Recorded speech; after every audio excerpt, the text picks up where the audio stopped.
प्रकारे अनेकांचे जीव, लहान मुलं असतील, शेतकरी असतील, आमच्या माता भगिनी असतील, मुली असतील, त्यांचे झालेले आहेत आणि तिथं फार सर्व लोक अतिशय त्रासून गेलेले आहेत, वैतागलेले आहेत।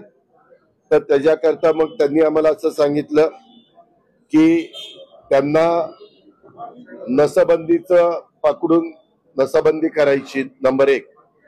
नंबर 2, तिथं आता 125 बिबटे एका ठिकाणी त्यांना पकडून पिंजऱ्यामध्ये बंदिस्त करायचं, नंबर 2।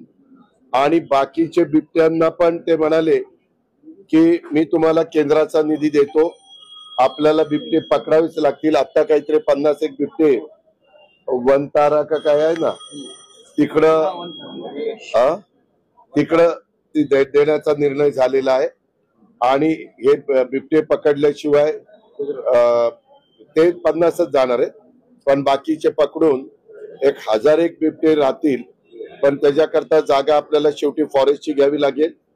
त्यांनी सांगितलं की मी 18 का 19ला दिल्लीला येतोय, ते दिल्लीला आल्यानंतर त्यांनी इथं अधिकाऱ्यांना सांगितलं की तुम्ही ताबडतोब तो प्रस्ताव घेऊन या, आपण इथं चर्चा करू आणि त्याच्यात ज्या काही अडचणी आहेत ते ताबडतोब सोडवण्याच्या करता